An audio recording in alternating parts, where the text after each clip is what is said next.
یہ علاقہ دونوں اپنے کنٹرول میں لینا چاہ رہے تھے۔ معاویہ بن حدیج یہ حضرت امیر معاویہ کی طرف سے گورنر تھے یہاں دیار مصر کے اوپر۔ عمر بن عاص کے زمانے میں تو یہ حضرت امیر معاویہ کے پاس تھا یہ۔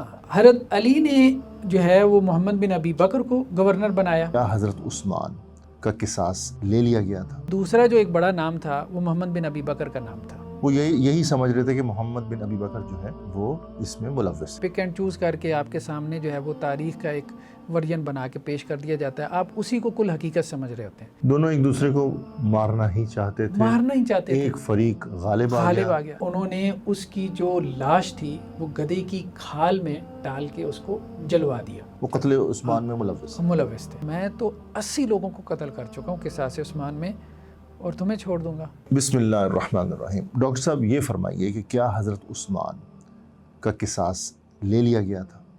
بسم اللہ الرحمن الرحیم۔ دیکھیں یہ بات بہت زیادہ کی جاتی ہے کہ حضرت امیر معاویہ رضی اللہ عنہ نے قصاص عثمان پہ حضرت علی رضی اللہ عنہ سے اختلاف کیا، تو پھر انہوں نے قصاص کیوں نہیں لیا اب دور خلافت میں آنے کے بعد؟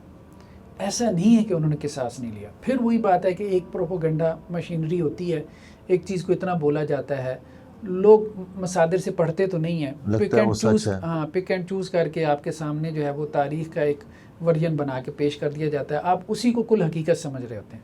وہ چیز بھی ہوتی ہے تاریخ میں، لیکن تاریخ میں اس کے علاوہ بھی بہت کچھ ہوتا ہے۔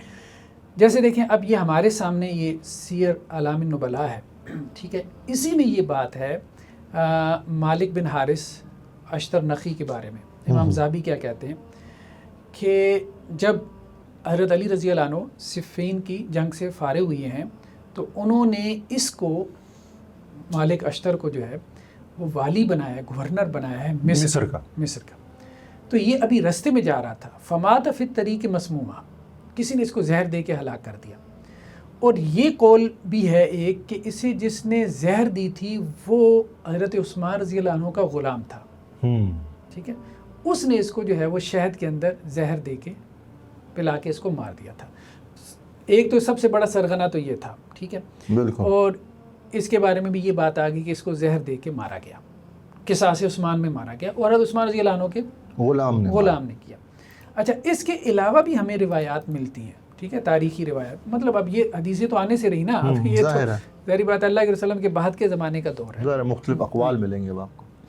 یہ تہذیب الکمال ہے امام مزی کی، معروف محدثین میں سے ہیں، اہم جرح و تعدیل میں سے ہیں، ٹھیک ہے، تو وہ یہ لکھتے ہیں کہ معاویہ بن حدیج، ہاں، یہ حضرت امیر معاویہ کی طرف سے گورنر تھے یہاں دیار مصر کے اوپر۔ اچھا، پہلے سے، ٹھیک ہے۔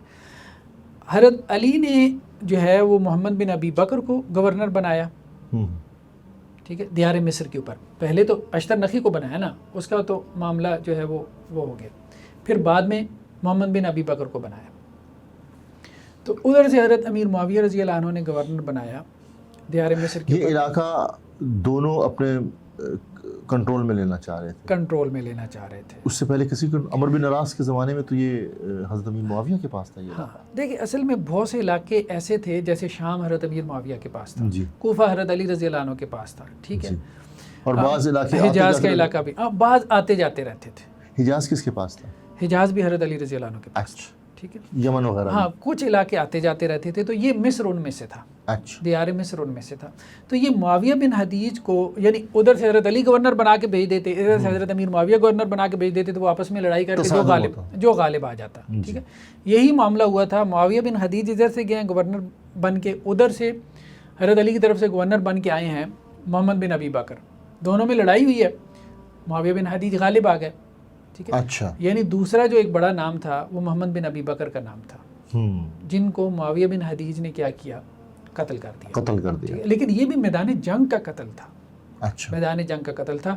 لیکن یہ میں نے کہا تھا نا، ایک دوسری رائے ابھی تک تھی کہ یہ محمد بن ابی بکر واپس نہیں ہوئے، یہ لوگ یہ کہتے تھے کہ یہ قاتلان عثمان میں شامل ہے، یہ بھی شامل ہے، ہاں، یہ بھی شامل ہے، تو وہ اپنے طور پہ قصاص ہی لے رہے تھے، اپنے طور پہ وہ قصاص لے رہے تھے، وہ یہی سمجھ رہے تھے کہ محمد بن ابی بکر جو ہے وہ اس میں ملوث ہے، وہ واپس نہیں ہوئے تھے، وہ واپس نہیں ہوئے تھے، وہ قتل عثمان میں ملوث تھے، ٹھیک ہے۔ تو اچھا معاویہ بن حدیج کے بارے میں یہ روایت یہ لے کے آتے ہیں کہ وہ یہ کہتے ہیں قتل تو 80 رجلا من قومی فی دم عثمان، قصاص عثمان میں نے کوئی 80 لوگوں کو قتل کیا ہوگا. اچھا کیونکہ وہ بھی جتھا تھا پورا. ہاں ٹھیک ہے. تو یہ انہوں نے کس کو کہا؟ یہ انہوں نے محمد بن ابی بکر کو کہا.